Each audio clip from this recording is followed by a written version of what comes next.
The face of horror has changed considerably in the past few decades. What used to be a genre filled with fantastical and grotesque monsters, like vampires, werewolves, mummies, and more, has been replaced by something much more frightening: humans. Alfred Hitchcock's 1960 cult classic Psycho is credited as being the catalyst for this change, marking a shift from depictions of external horrors to horror arising from the internal workings of one's mind. These psychological horrors are usually manifestations of popular societal anxieties of the time. Grand Dame Guignol, or Psycho-Biddy, is one such genre that arose out of the fear and anxieties surrounding aging women, particularly aging starlets in Hollywood. Silent pictures used to be big. I am big. It's the pictures that got small. Vanity in women, especially in older women, has been considered a contemptible trait since the dawn of time. From Greek mythology to the Grimm's fairy tales and to modern-day celebrity culture, there have been multiple tales cautioning women against the pitfalls of being too vain, too selfish, too greedy for youth and beauty. As Hollywood entered a period where its once celebrated actresses began to age out of leading roles, the industry began using them as subjects of its own narratives. A kind of meta-commentary in which aging starlets, who were themselves struggling to find work, played characters haunted by their fading beauty. The Psycho-Biddy became an embodiment of such anxieties. After all, what could be more frightening than transgressive women? Women who have the gall to keep pursuing beauty and love even after they have withered. One of the primary ways the Biddy attempts to validate her youth and desirability is through a man's love. She is usually pitted as a love rival against another woman, usually much younger than her. Triumphing over this woman gives her a fleeting sense of restored youth, which in many fantasy stories manifests quite literally as a physical transformation. Her desperation to cling on to her youth drives her to become increasingly aggressive and unhinged, a terrifying monster motivated by her fervent desire to turn back time and return to the state she felt most desirable in. You brought this on yourself.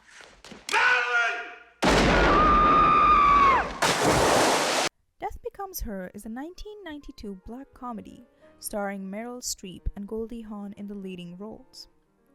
Though it is well past the cutoff for the Psycho-Biddy genre, which thrived in the 60s and 70s, it can still be considered a contemporary offshoot of the genre, dealing with similar themes of the horrors of aging women. From the very start, we are made aware of the fact that Madeline Ashton is vain. She is obsessed with herself, her beauty, her stardom, how others perceive her, and how she can maintain and harness that youthful beauty for as long as possible. She's presented as the polar opposite of her frumpy best friend Helen, who is intimidated by Madeline's beauty and embittered by the way she manages to charm away every man Helen has ever loved. At first, it seems as if the narrative is trying to pit them against each other in some sort of twisted exploration of the Madonna horror complex. But it is soon made clear to the audience that both Helen and Madeline are cut from the same cloth. Who's your mommy? Glow-ups or makeovers are a central element of many a film centering women. In Death Becomes Her, these makeovers manifest in the form of bodily transformation. In fact, bodily transformation lies at the very heart of the film. It was Helen's transformation from a bitter, overweight spinster into a much hotter, younger-looking bachelorette at the age of 50 that spurred Madeline's spiral into a self-deprecating breakdown. It was this breakdown that eventually led her to ditch cosmetic procedures in favor of a mystical potion of youth and immortality. But what she failed to realize was that, despite being impervious to aging, her new immortal body was still susceptible to external damages. After she and Helen are pronounced legally dead, and it's revealed that Helen drank the same immortality potion Madeline did, Their bodies seem to be stuck in a strange state of stasis. They're stuck in their unchanging bodies, which can contort and transform in a horrific manner without causing them any sort of pain. Their skin rots and tears like a dead body would, but with some skillful touch-ups, they can maintain the appearance of youthfulness. It is a horrific state of being, a complete violation of every natural law that I know. Despite the plot being centered around the feminine desire for youth and beauty, both Helen and Madeline embody qualities that are decidedly unfeminine. They're greedy, foul-mouthed, self-dependent, sexually forward, and even that desire for a man is based in their own self-interest. They defy every expectation Hollywood has set for conventional female characters. But then again, every story needs a hero. So who are they pitted against?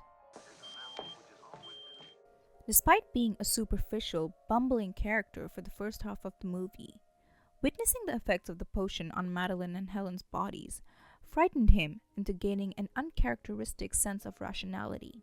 He would rather choose to die over spending an eternity being subservient to Madeline and Helen. His prudence, pitted against the conceit of the women, leads to the creation of an oddly gendered conflict. Ernest, who has been emasculated by Madeline's constant berating and cheating, Watch what you say, Madeline. I don't have to take this anymore. is given the opportunity to redeem himself and earn back his masculinity. Meanwhile, Madeline and Helen are portrayed as disillusioned fools, stuck in their dead bodies forever as they turn more and more grotesque without Ernest around to maintain them. Thus, Death Becomes Her is a cautionary tale about the consequences of messing with the natural law and daring to deviate from the conventions of womanhood. The ladies are punished for their hubris, for daring to believe that they could have lived without a man. The narrative leans into the idea that a woman without a man to maintain her is no better than a horrific creature. It also proposes the idea that, rather than synthetic modifications of the body, a happy family and children is the only way to achieve true immortality.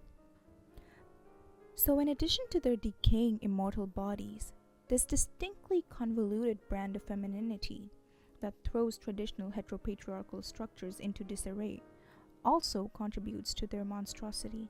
Though the Psycho-Biddy genre explores the anxieties of aging women in great detail, including the motivations behind it, it is somehow still unable to empathize with them.